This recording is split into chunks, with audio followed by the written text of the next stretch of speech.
So Ishan has joined me. Ishan Sharma. That's you correct. have a T missing from your name. Yeah, the T is missing for the name. Huh? yeah, yeah. Okay. So you're going to tell us the 3 changes that you think should be brought into the game. Please go ahead. My 3 suggestions are: the touring team should decide whether to bat first or bowl first. The toss should be scrapped for a touring team. The second suggestion would be to allow a substitute to also bat and bowl and get a super sub factor in the game. And the third point would be whenever there's a day-night match happening, we usually, like, ICC doesn't allow it, like if it's a day game, ICC doesn't allow it to go for the entire day, even if it's rain. So it should go on till the night. So that provision should be there. So let's talk about the first one, scrapping the toss. 100. Now this is one of the great traditions of the game that unlike many other sports such as tennis, the toss, where the toss doesn't really make a difference, or football where the toss Right. doesn't really make a difference, the toss makes a big difference to the outcome of a cricket match. Why do you want such an important such an important part of the game to be completely done away with? Because exactly what you said, because the toss does have an impact on the game. And in the recent past, everybody's been winning at home. Like even Bangladesh is winning at home now. Everybody's winning at home except probably a West Indies. And I believe that to have that balance where like New Zealand has come to India right now and we're just thrashing them left, right, and center. So I just believe that. Like I'll give you a very small example. Like New Zealand has lost all tosses right now, like in the Test match and the One Day International. Yes. So how about Ashwin? How about Ashwin not being bowling on day 5 and bowling on a day 3 instead and testing? You know, so I just feel there'll be more balance overall, where a Williamson is facing an Ashwin on day 3 and not on day 5, and it'll just be good to counter that advantage. Like, you know, if we go to a Lords and if the ball is swinging for us in the first session, it'll be more difficult, but if Alistair Cook is playing on the same pitch, it'll just be easier for him to face up Bhuvneshwar Kumar. Yeah. And because the way it's been going since the last couple of years, where home teams are easily winning, like, you know, and everybody is winning at home, I believe that something needs to be done about this. And I read an article, to be honest, by Sir Geoffrey Boycott. This is a couple of years ago. It was an article on Cricinfo, or I think it was Bowl at that video series of Cricinfo, which Bowl at Geoffrey Boyks. Yeah. So he also gave this suggestion a couple of years ago, which I also really like, to be honest. All right, let's talk about the other the other one that you are suggesting, which is the substituting. The substitute. Yes. Now that goes against, again, the very grain of the game, which is 11 against 11. In this case, what you are potentially saying is that you will have stats of records of 12 players per match almost being considered. So doesn't that again change the way we have seen cricket all these years? It does. But I also believe, like the world is changing. You know, everybody changes with time.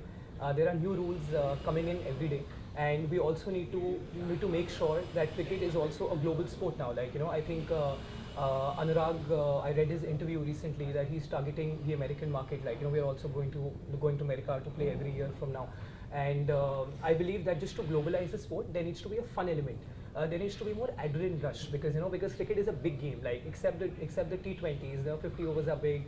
5-day games are big, so there needs to be more adrenaline rush in the game. So just the concept of a super sub. How does the super sub work in your mind? So super sub would not only be fielding. So if a Gambhir is injured after batting in his first innings, let's say, and if he could not come out to bat in the second innings, the super sub might want to come out and bat. Or I have a better idea for ODIs though. For ODIs, if a super sub can probably just play 2 overs, right? Just 2 overs. Maybe bowl for 2 overs and also bat for 2 overs. And that's his limitation. You can't exceed that, because then you can't go completely against the game, but you also need to have that fun factor.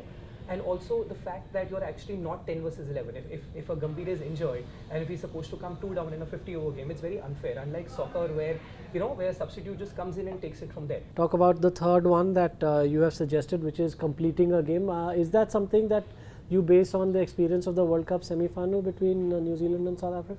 Not only that, but even generally. I mean, I witnessed so many games growing up as a young boy where I'm in situations like if it's 6 o'clock and like 5 o'clock there's bad light declared, right? And if there's a test match or even a one day going on where I know that, I believe that fans are everything in a game.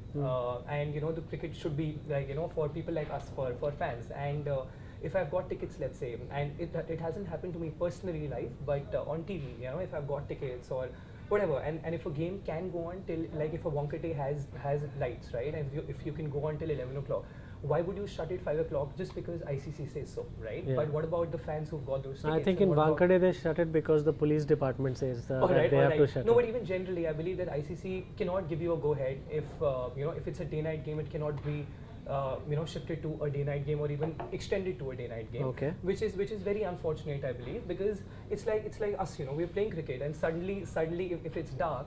And if I have lights, if I have technology, then why not make use of it? But And in why not get a test result? matches, Ishan, in some cases players have complained about how when they play with the red ball, not the pink ball, Not the pink ball. when they play with the red ball and the lights come on, that they find it difficult to spot the ball sometimes. So, should we just continue for the sake of the fans and the fans who have, or the people who are watching on television, at the cost of making the players extremely uncomfortable or unhappy with the playing conditions?